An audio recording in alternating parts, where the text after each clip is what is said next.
আজকে তাফসীর হবে সূরা ইখলাসের, যে সূরাটিকে আমরা কুল হুয়াল্লাহ নামে চিনে থাকি সাধারণ মানুষ। কোরআনে কারিমের ৩০তম পারায় এই সূরাটি অবস্থান করছে। এর ক্রমিক নম্বর হলো ১১২। বাক্য আছে ১৫টি, অক্ষর আছে ৪৭টি, আয়াত সংখ্যা হলো ৪টি। কেউ কেউ বলেন এই সূরাটি মাক্কি, মক্কায় অবতীর্ণ, কেউ কেউ বলেন সূরাটি মাদানী, মদিনা অবতীর্ণ। তবে সবথেকে প্রণিধানযোগ্য উল্লেখযোগ্য মত হলো যে এই সূরাটি মাক্কি, মক্কায় অবতীর্ণ হয়েছে। গত সপ্তাহে আমরা সূরা কাউসারের আলোচনা শুনেছিলাম। সূরা কাউসারের ভিতরে নবী করিম সাল্লাল্লাহু আলাইহি ওয়াসাল্লামের প্রসঙ্গে আলোচনা হয়েছে, আর এর বিপরীত সূরা ইখলাসের ভিতরে মহান আল্লাহ রাব্বুল আলামিনের সম্পর্কে আলোচনা হয়েছে। অর্থাৎ মুফাসসিরিন ইকরামগণ বলেন সূরা কাউসার হলো নবীজির শান, মান এবং মর্যাদা নিয়ে, আর সূরা ইখলাস হলো আল্লাহ তাআলার শান, মান এবং মর্যাদা নিয়ে। বলুন সুবহানাল্লাহ। এই সূরা ইখলাস নাজিলের প্রেক্ষাপট কি, শানে নুজুল কি, কোন প্রেক্ষাপটে সূরা ইখলাস নাজিল হয়েছে? মুফাসসিরিন ইকরামগণ লিখেছেন, একবার ইহুদি সম্প্রদায় এসে নবীজির কাছে প্রশ্ন করেছিল যে, হে মুহাম্মদ, তোমার রব, তোমার প্রতিপালকের পরিচয় আমাদের সামনে তুলে ধরো, তিনি কে? তখন আল্লাহ রাব্বুল আলামিন জিবরাইল আমিনকে দিয়ে তার হাবিবের কাছে সূরা ইখলাস নাজিল করেন। বলুন সুবহানাল্লাহ। কোনো তাফসিরে এসছে, এক গ্রাম্য ব্যক্তি নবীজির দরবারে এসে বলল, হে মুহাম্মদ, তুমি তোমার রবের নসবনামা, বংশের ধারাবাহিকতা একটু আলোচনা করে শোনাও। তখন আল্লাহ তাআলা সূরা ইখলাস নাজিল করেন। কেউ কেউ লেখেন যে মুশরিক সম্প্রদায় একবার এসে আল্লাহর হাবিবের কাছে আল্লাহর বংশ পরিচয় জানতে চাইল, তখন এই সূরা ইখলাস নাজিল হয়। তারা এসে প্রশ্ন করেছিল, হে মুহাম্মদ, তোমার রব কিসের তৈরি, স্বর্ণ, রূপা না অন্য কোনো ধাতু? তখন আল্লাহ তাআলা সূরা ইখলাস নাজিল করে তার পরিচয় বিশ্ববাসীকে জানিয়ে দিলেন। তো সূরা ইখলাস নাজিলের প্রেক্ষাপট নিয়ে বিভিন্ন মতামত রয়েছে। আরও একটি মত রয়েছে, ইহুদি সম্প্রদায় তারা বলতো, আমরা আল্লাহর সন্তান উযাইর আলাইহিস সালামের উপাসনা করি। বলেন নাউজুবিল্লাহ। খ্রিস্টানরা বলতো, আমরা আল্লাহর সন্তান ঈসা আলাইহিস সালামের উপাসনা করি, ইবাদত করি। মাজুসিরা বলতো, আমরা চন্দ্র এবং সূর্যের ইবাদত করি। অগ্নিপূজকরা বলতো, আমরা আগুনের উপাসনা করি। মহান আল্লাহ রাব্বুল আলামিন তখন জিবরাইল আমিনকে দিয়ে তার হাবিবের কাছে সূরা ইখলাস নাজিল করে জানিয়ে দিলেন যে ইবাদত হবে একজন, আর তিনি কে? আল্লাহ।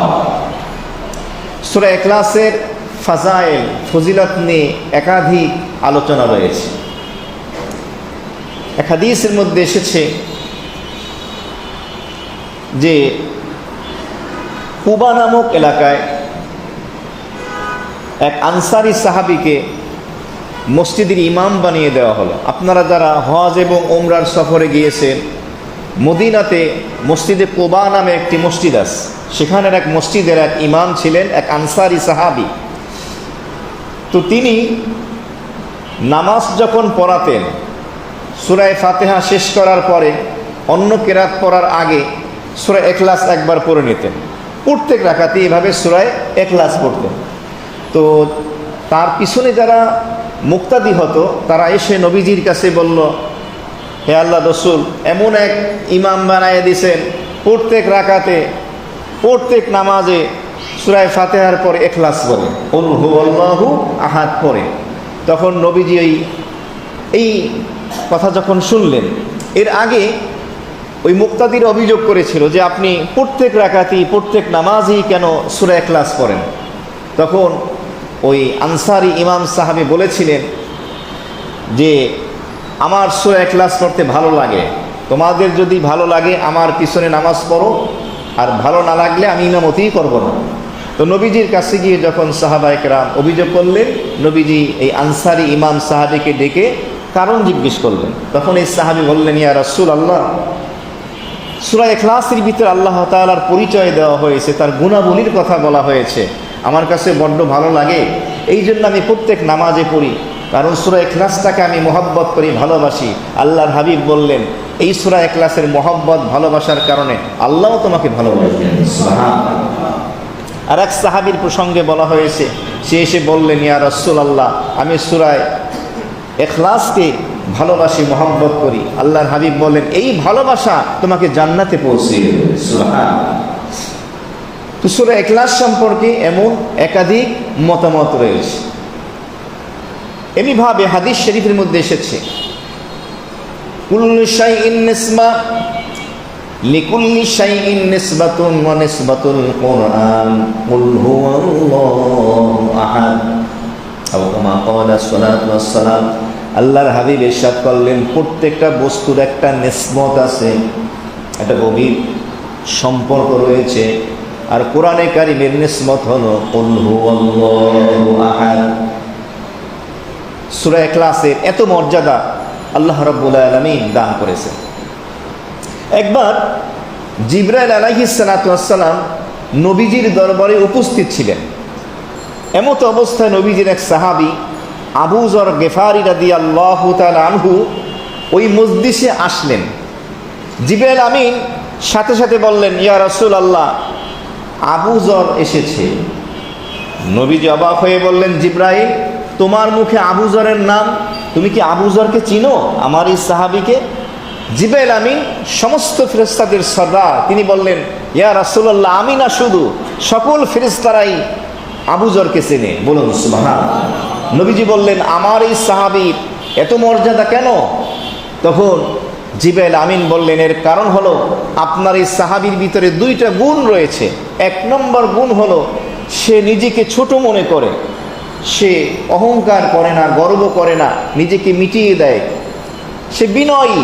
আর দ্বিতীয় নম্বরের গুণ হলো সে সূরা ইখলাস কুল হুয়াল্লাহু আহাদ এই সূরাটাকে বড্ড ভালোবাসে, বেশি বেশি আমল করে। বলুন সুবহানাল্লাহ। এমনিভাবে তাবুকের যুদ্ধের দিন সকালবেলা যখন সূর্য উদিত হলো, সূর্যের কিরণ রশ্মি তেমন নেই, আলো বেশি নেই, এমত অবস্থায় জিবরাইল আমিন হাজির হয়ে গেলেন। এসে বললেন, ইয়া রাসূলুল্লাহ, আপনার এক সাহাবী যার নাম মুআবিয়া ইবনে মুআবিয়া রাদিয়াল্লাহু তাআলা আনহু, তার মৃত্যুতে, তার জানাজায় আল্লাহ তাআলা আসমান থেকে রহমতের ৭০,০০০ ফেরেশতা অবতরণ করিয়ে দিয়েছেন। সুবহানাল্লাহ। আপনি আপনার এই সাহাবীর জানাজার নামাজের ইমামতি করুন এবং এই ফেরেশতারা আপনার পিছনে নামাজ পড়বে। এরপরে জিবরাইল আমিন তার ডানাখানা দিয়ে জমিনে আঘাত করলেন। মাঝখানে যত পাহাড় অন্তরায় ছিল, আড়াল ছিল, কুদরতিভাবে সেগুলো নবীজির মুআজিজা স্বরূপ আল্লাহ তাআলা সরিয়ে দিলেন। ওই সাহাবী লাশ কেমন জানি সামনে চলে আসলো। আল্লাহর হাবিব সাহাবায়ে কেরামকে নিয়ে তার এই সাহাবী জানাজার সালাত আদায় করলেন। আল্লাহর হাবিব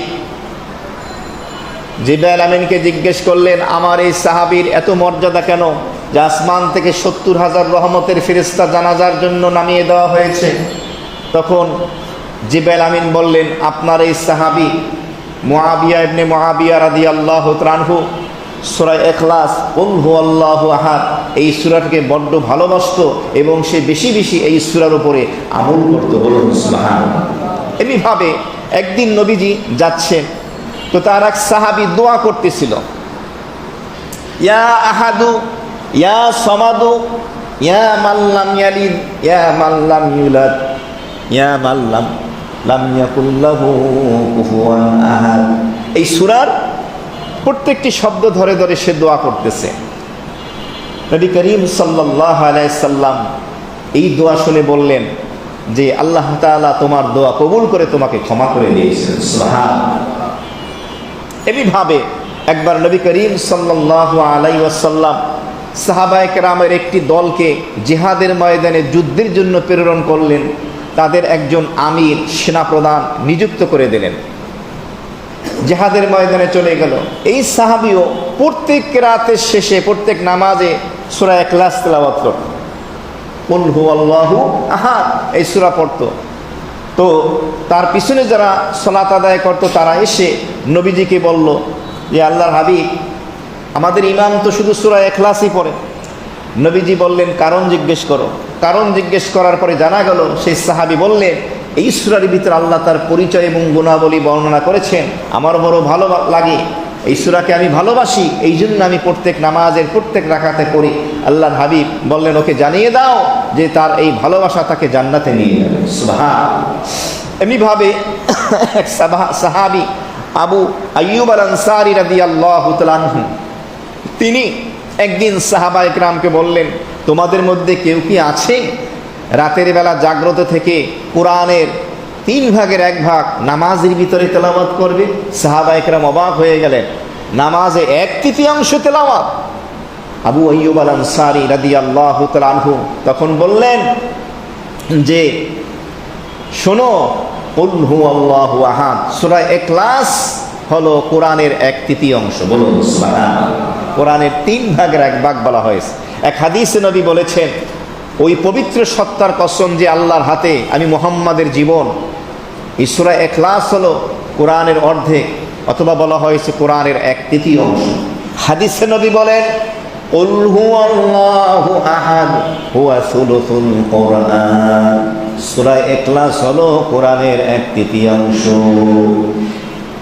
এর একটি ব্যাখ্যা তো হলো, কোরআনে কারীমের আলোচ্য বিষয় হলো 3টি, তাওহীদ, রিসালাত আর মাআদ।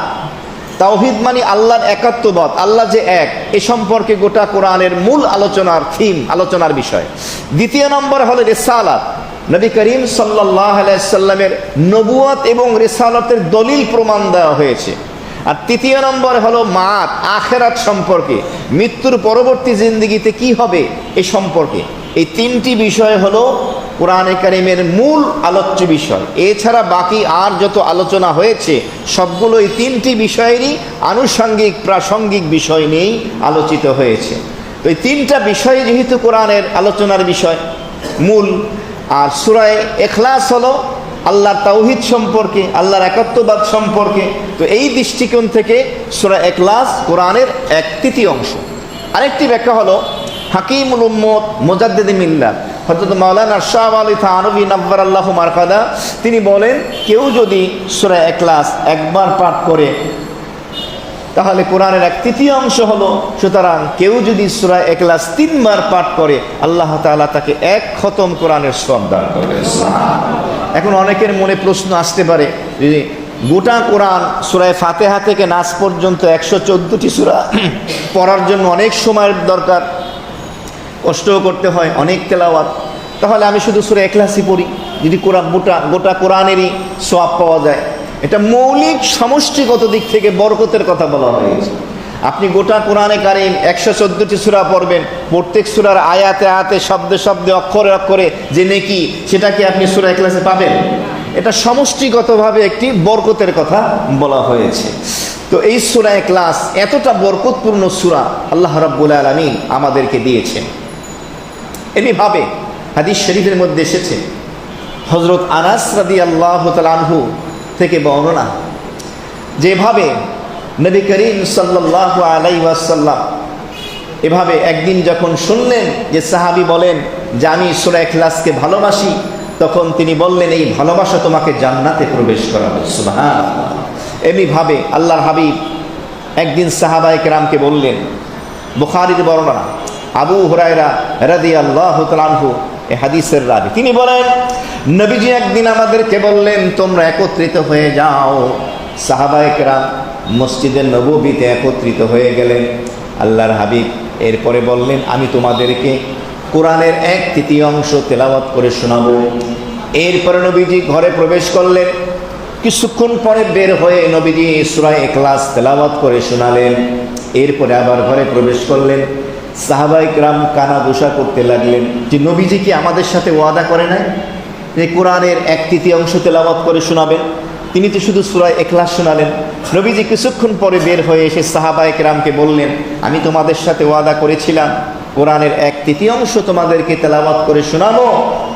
শোনো, কুল হুয়াল্লাহু আহাদ, এই সূরা ইখলাস সুলুসুল কোরআন, এই সূরাটাই হলো কোরআনের 1/3। বলুন সুবহানাল্লাহ। এই জন্য সময় পেলে পড়া চাই।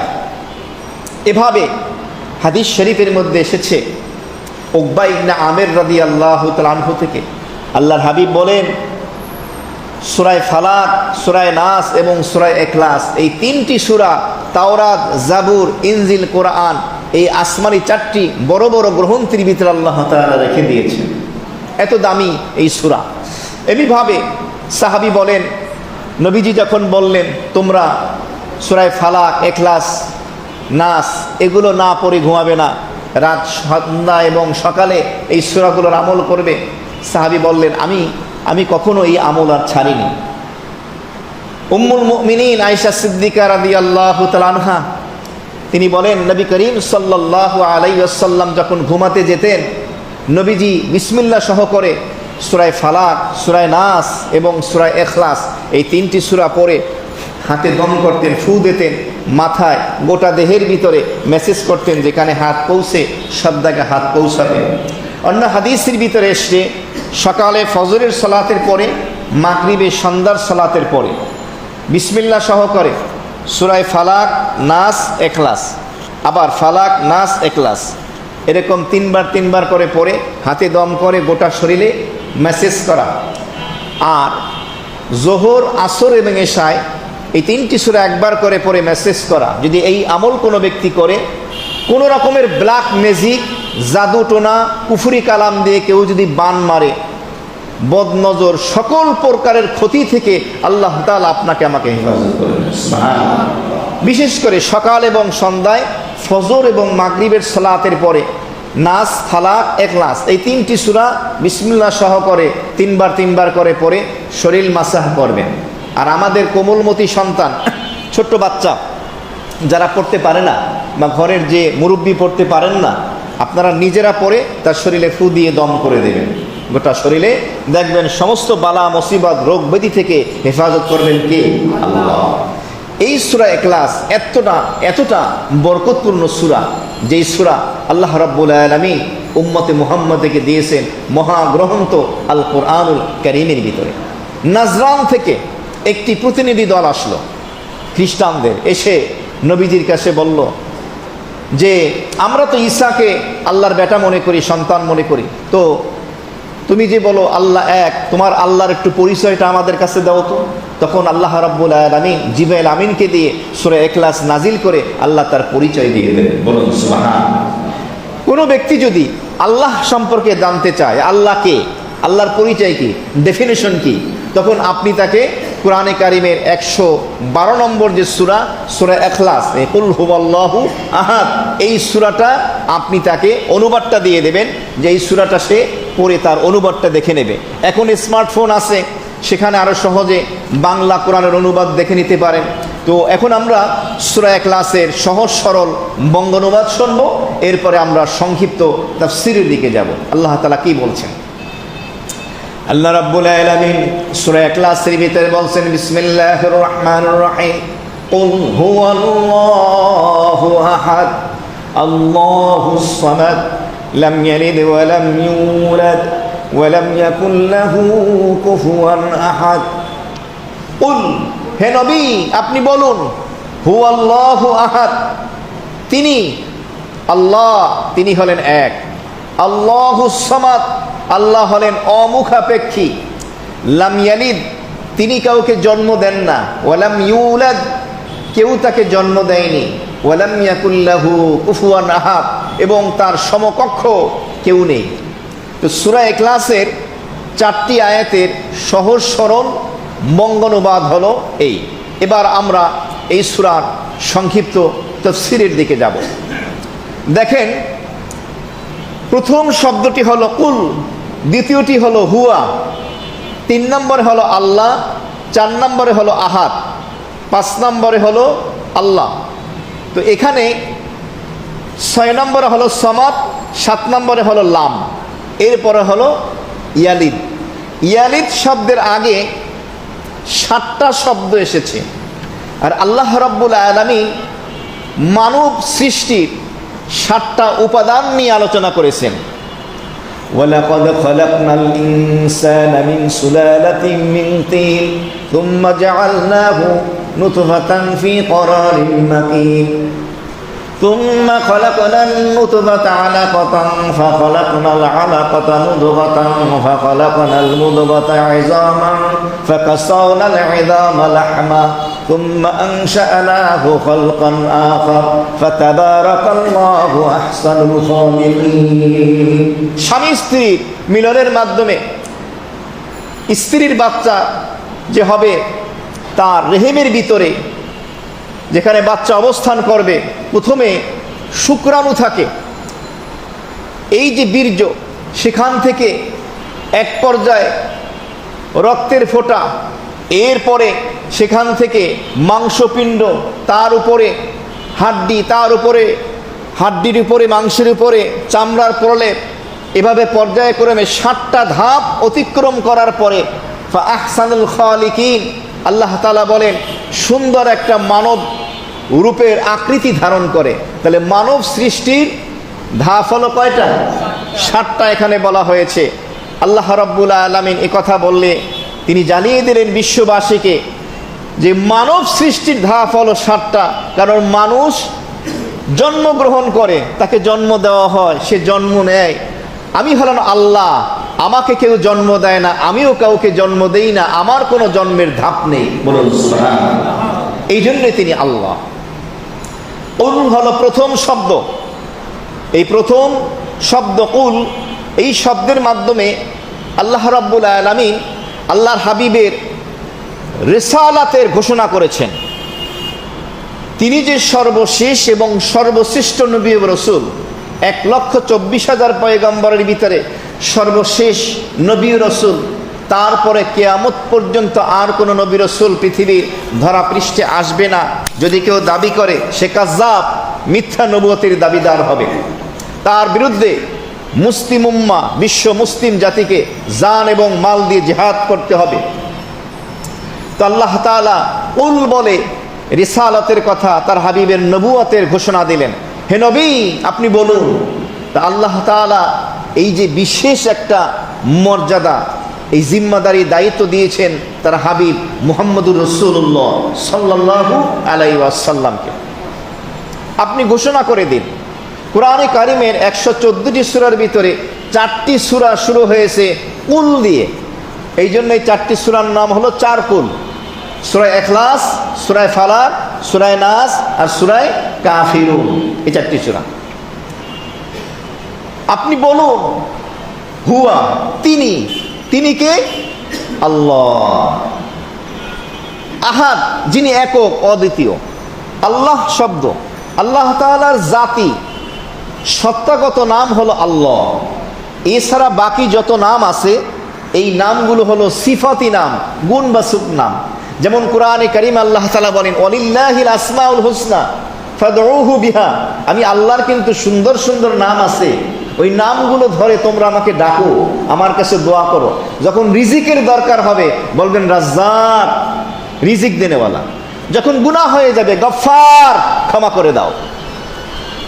ভুল ত্রুটি হয়ে গেছে সত্তার, আমার অপরাধের উপরে পর্দা দিয়ে দাও। আল্লাহ তাআলা এমন গুণাবলী সম্পন্ন নামগুলো রয়েছে। তা আল্লাহ হলো জাতি নাম, সত্তাগত নাম। যে কোনো জাতিগত এই যে একটি নাম বা সত্তাগত একটি নাম, বা আপনি যে কোনো গুণাবলী বৈশিষ্ট্য যে নাম আছে, এই নামগুলো ধরেও আপনি আল্লাহকে ডাকতে পারেন, আল্লাহর কাছে দোয়া করতে পারেন। এখানে একটি বিষয় লক্ষণীয়, আমরা অনেক সময় এই নামগুলো অনেকের নাম রাখি, যেমন রাজ্জাক নাম রাখি। আসলে রাজ্জাক হলো আল্লাহর নাম, আল্লাহর গুণবাচক নাম। নামটা হবে আব্দুর রাজ্জাক, রাজ্জাকের গোলাম, রাজ্জাকের বান্দা। আমরা ডাকি রাজ্জাক রাজ্জাক, ঠিক না। নাম রাখে সত্তার, না, নাম হবে আব্দুস সত্তার, সত্তারের বান্দা। ডাকবেনও আব্দুস সত্তার, আব্দুল গাফফার। আব্দুল শব্দ যুক্ত করে ডাকতে হবে, কারণ আল্লাহর বান্দা এটা হলো মানুষের নাম। আর ওই নামটা হলো স্বয়ং আল্লাহ রাব্বুল আলামিনের। আমরা অনেক সময় আল্লাহ না বলে খোদা তাআলা বলি। খোদার শব্দটি ফার্সি, কোরআন হাদিসের কোথাও নাই, কারণ কোরআন হাদিস লেখা হয়েছে আরবি ভাষায়। খোদা শব্দ এসেছে খুদ আ থেকে। খুদ মানে নিজে, আ মানে এসেছেন, যিনি নিজে নিজে এসেছেন, যাকে কেউ আনেনি, যার শুরুও নেই শেষও নেই, ইবতিদাও নেই ইন্তেহাও নেই, তিনি হলেন আল্লাহ। এখান থেকে খোদা। তো খোদা শব্দের মিনিং অর্থ যদিও আল্লাহ জায়েজ আছে, কিন্তু উত্তম হলো আল্লাহকে আল্লাহ নামে ডাকা, আল্লাহ নামে জিকির করা। তো আল্লাহ বলে ডাকা এটা হলো সর্বোত্তম। এখন আসি আল্লাহ শব্দের অর্থ কি। আল্লাহ শব্দ ইলাহুন শব্দ থেকে এসছে। এর অর্থ হলো যিনি উপাস্য, যার ইবাদত বন্দেগী করা হয়।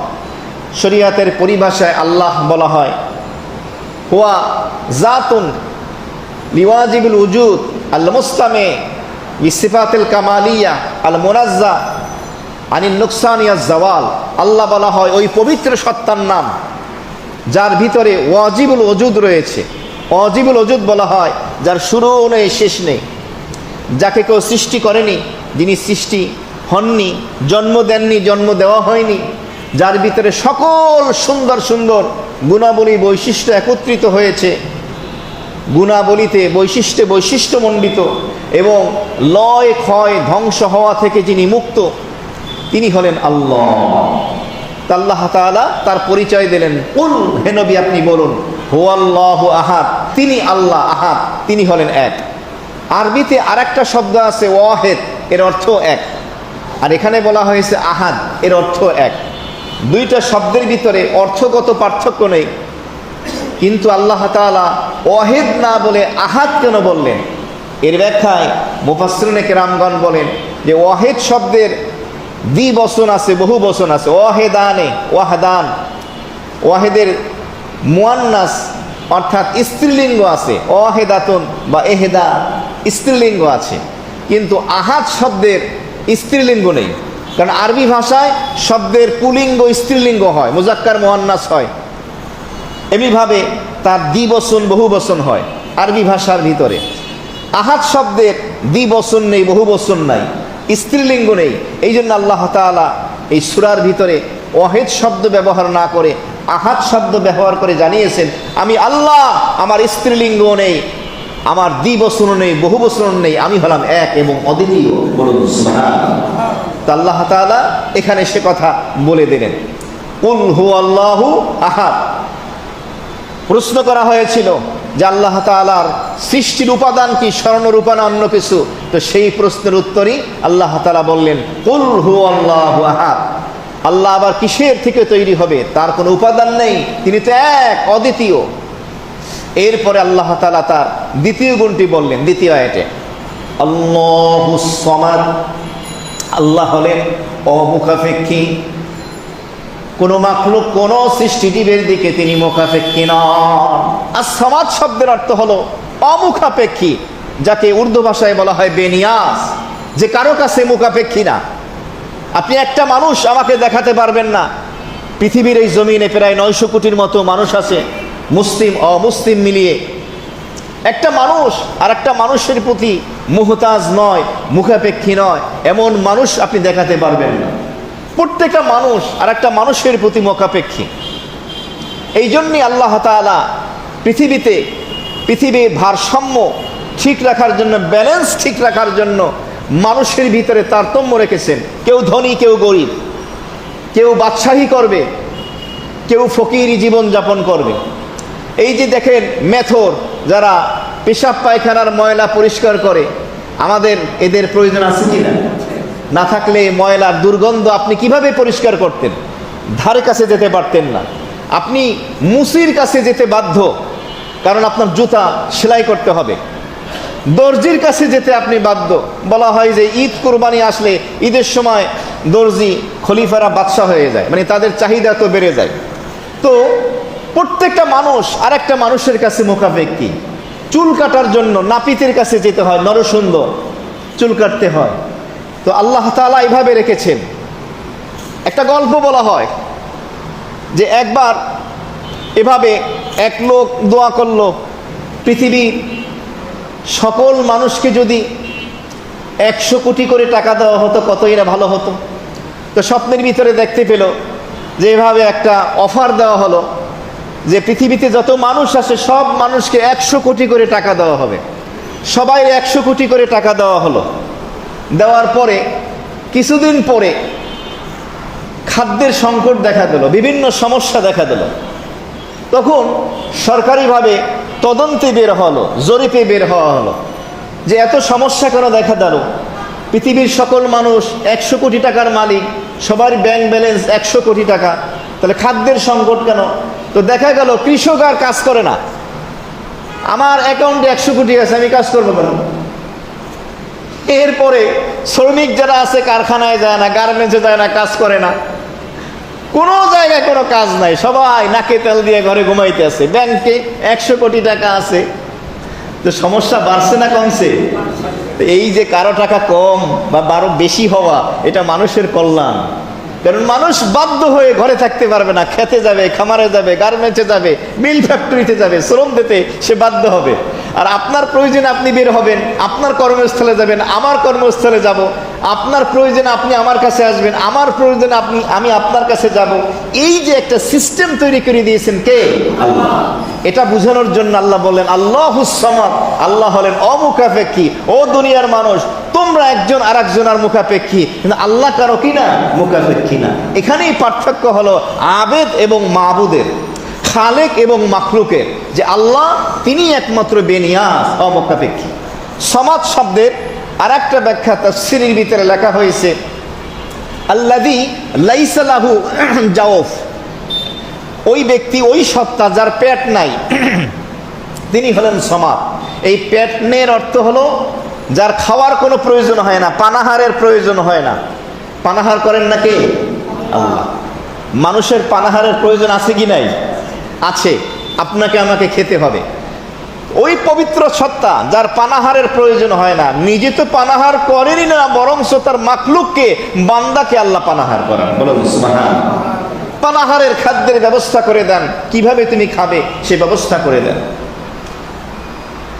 এমনিভাবে কানাডা, ফিনল্যান্ড, পৃথিবীর যে রাষ্ট্রগুলো রয়েছে, ফিনল্যান্ডের দূরবর্তী আরো কিছু রাষ্ট্র আছে, সার্বিয়া নামক একটি রাষ্ট্র আছে, যেই রাষ্ট্রগুলোর ভিতরে এত পরিমাণে বরফ পড়ে সারা বছর, সেখানে মাইনাসে চলে যায়।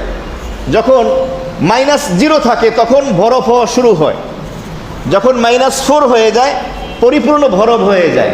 আর সেখানে স্বাভাবিক -20 বা -30 থাকে। তাহলে চিন্তা করেন ঠান্ডা কম না বেশি? -4 যদি বরফ হয় ফ্রিজের ভিতরে, তাহলে -30, সেখানে তার তাপমাত্রা এমন পর্যায়ে যায় -70 পর্যন্ত চলে যায়। সেখানের মানুষের খাবার কি? সেখানে তো কোনো ফসল হয় না। সেখানের মানুষের খাবারের ইন্তজাম ব্যবস্থা করেছেন কে? আল্লাহ। সেখানে সমস্ত কিছু বরফ দ্বারা আচ্ছাদিত থাকে। ওই বরফের জমিনের ভিতরে যখন আঘাত করা হয়, আঘাত করার পরে সেখান থেকে এক প্রকারের মাছ পাওয়া যায়।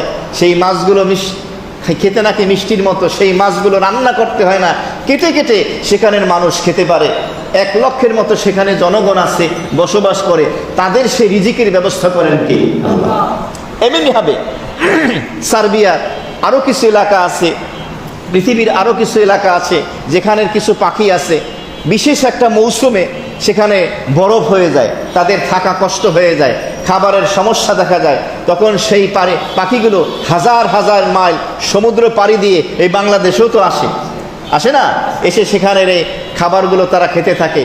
তো এই যে হাজার হাজার মাইল পাড়ি দিয়ে আসার ক্ষমতা দেন কে? এত দূরে তাদের খাবারের ব্যবস্থা করেছেন কে?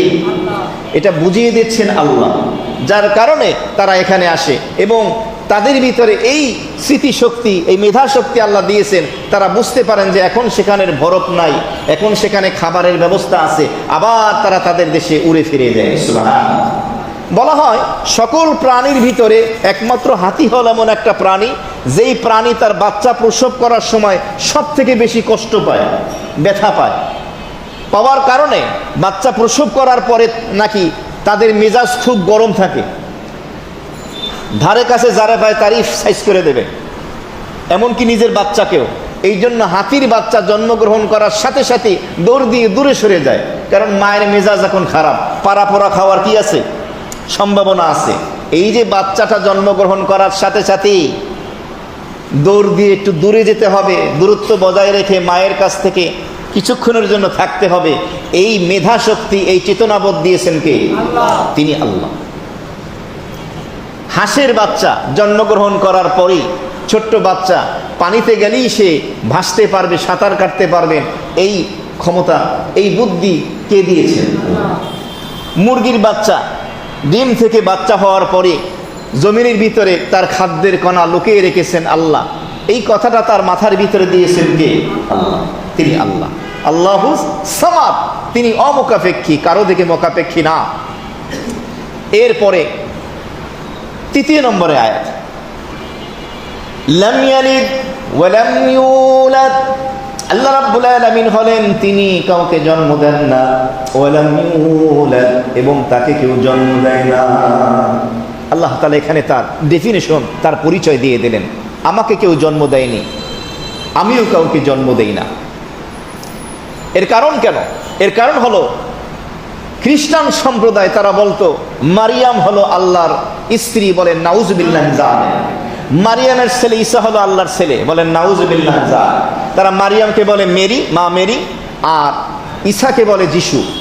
এই যে ক্রুশবিদ্ধ থাকে চার্চের ভিতরে, গির্জার ভিতরে, তারা তৃত্ববাদে বিশ্বাসী, 3 খোদায় বিশ্বাসী, গড, মেরি, যিশু।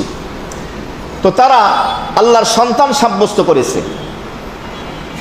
ইহুদি সম্প্রদায় তারা উজাইর আলাইহিস সালাম, আল্লাহর এক পয়গম্বর নবীকে বলে সে হলো আল্লাহর সন্তান, বলেন নাউজুবিল্লাহ। কোরআনে কারিমে এটা আছে। আর মক্কার মুশরিকরা বলতো ফেরেশতারা হলো আল্লাহর কন্যা সন্তান, আল্লাহর মেয়ে, বলেন নাউজুবিল্লাহ। আল্লাহ তাআলা তাদেরকে দাঁত ভাঙা জবাব দিয়ে দিলেন। এমনকি বর্তমান বিশ্বেও যারা একাধিক খোদায় বিশ্বাসী, 33 কোটি খোদায় যারা বিশ্বাসী, তাদেরকেও দাঁত ভাঙা জবাব দিয়ে দেওয়া হলো, যিনি খালেক, যিনি সৃষ্টিকর্তা, যিনি হায়াতের মালিক, মওতের মালিক, তিনি হলেন আল্লাহ। তোমরা তাকে যে নামেই ডাকো, লাম ইয়ালিদ, তিনি কাউকে জন্ম দেননি, ওয়ালাম ইউলাদ, এবং তাকেও জন্ম দেওয়া হয়নি। এর কারণ হলো কেউ যদি জন্মগ্রহণ করে তাহলে তার মধ্যে দুর্বলতা থাকবে, কারণ সে জন্ম নেওয়ার জন্য আরেকজনের মুখাপেক্ষী, না হলে সে আসতে পারতো না। আচ্ছা, আমাদের বাবা মা না থাকলে আমরা পৃথিবীতে আসতে পারতাম? আল্লাহ তাআলা বাবা মার মাধ্যমে এনেছেন। তাহলে জন্ম নেওয়াটা একটা দুর্বলতা, জন্ম দেওয়াটাও একটা দুর্বলতা। আর আল্লাহ তাআলা সকল দুর্বলতা থেকে পূত পবিত্র সুমহান। এমনিভাবে মনে রাখতে হবে একটি নিয়ম, যে যার জন্ম আছে তার মৃত্যুও আছে, আর যার মৃত্যু আছে, মৃত্যুবরণ করার পরে তার মিরাস, তার রেখে যাওয়া সম্পদগুলো তার আত্মীয় স্বজনের জন্য জারি হয়। তাহলে যার জন্ম আছে তার মৃত্যু আছে, মৃত্যুবরণ করলে তার মিরাস রেখে যায়।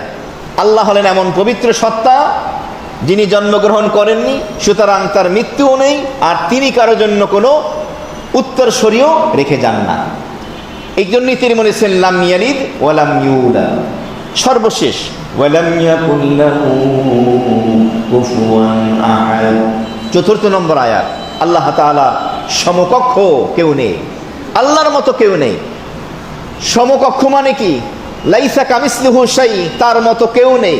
তিনি অনন্য, অতুলনীয়, অদ্বিতীয়, তার বিকল্প আর কেউ নেই, তার প্রতিপক্ষ কেউ নেই, তার সাথে প্রতিবাদ করার মতো কেউ নেই, তার সাথে লড়াই করার মতো কেউ নেই। গুণাবলী এবং বৈশিষ্ট্যের দিক থেকে তার মতো কেউ নেই।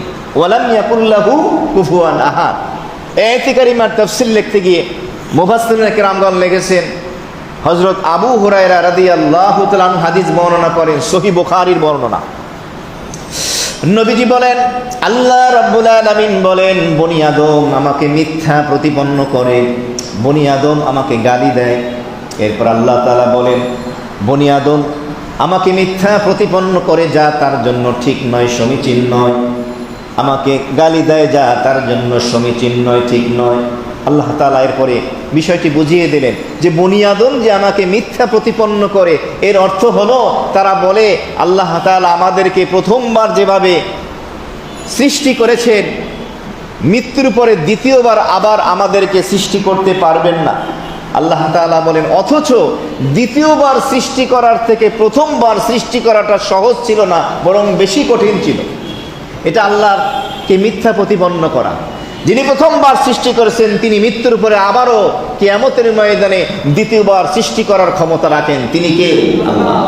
বনি আদম আমাকে গালি দেয়, আল্লাহ বলেন এর অর্থ হলো বনি আদম বলে আমার সন্তান রয়েছে। ওই ইহুদিরা বলে উজাইর আলাইহিস সালাম, খ্রিস্টান বলে ঈসা আলাইহিস সালামের কথা।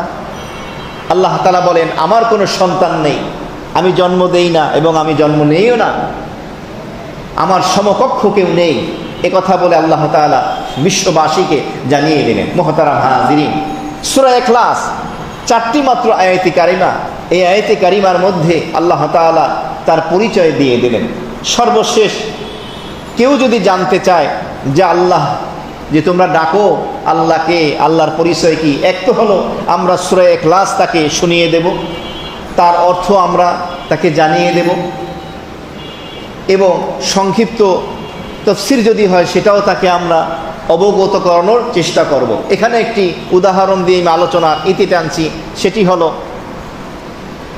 কোনো ব্যক্তি সন্তান জন্মগ্রহণ করল, তো সন্তান জন্মগ্রহণ করার পরে সেই সন্তানটির নাম রাখা হলো মনে করেন মাইকেল। তো এখন জানার পরে তাকে প্রশ্ন করা হলো তোমার সন্তানের নাম কি? সে বলল মাইকেল। আচ্ছা সন্তানটি ছেলে না মেয়ে? তো এখানে এই প্রশ্ন করাটা যেমন অবান্তর, মাইকেল ছেলে না মেয়ে এই প্রশ্ন করাটা যেমন অবান্তর, অযৌক্তিক, কারণ তার সন্তান হয়েছে, সুতরাং তার নাম একটি রাখা হয়েছে। এখন সেই সন্তানটা হয়তো ছেলে হবে অথবা মেয়ে হবে। তো আল্লাহ যিনি, তার সম্পর্কে এই ধরনের প্রশ্ন না করা, যে আল্লাহ তাআলাকে কোথা থেকে আসছেন, তার স্রষ্টাকে, তার স্রষ্টা যদি কেউ থাকতো তাহলে তিনি তো আল্লাহই হতে পারতেন না। কারণ কারো স্রষ্টা থাকলে সে তো সৃষ্টি হবে, মাখলুক হবে, আর সৃষ্টি হওয়ার জন্য সে একটা জমানার ভিতরে, সময়ের ভিতরে সীমাবদ্ধ হতে হবে, একটা সময়ের ভিতরে তার জন্ম হতে হবে। আর আল্লাহ তাআলা জমানা, সময় থেকে পবিত্র, সকল কিছুর বাহিরে তিনি, কোনো গ্রহ উপগ্রহ, মহাসৌরজগৎ ভিতরে বাহিরে, এর মধ্যে তিনি সীমাবদ্ধ নন। একটু কঠিন কথা বিষয়টি, কোনো জিনিসের সাথে তিনি দায়বদ্ধ নন, সীমাবদ্ধ নন, এই জন্যই তো তিনি আল্লাহ। সুতরাং তাকে কোনো জমানার সাথে, যুগের সাথে, সময়ের সাথে, কোনো ব্যক্তি বস্তুর সাথে নির্দিষ্ট করা যাবে না। গেলেই তিনি আর তো আল্লাহ হতে পারবেন না, কারণ তিনি হলেন সকল কিছুর স্রষ্টা, যার শুরুও নেই, শেষও নেই, যার স্রষ্টাও নেই, তিনি সৃষ্টিও নন, তিনি হলেন আমাদের আল্লাহ। এই জন্য যখনই সুযোগ হয়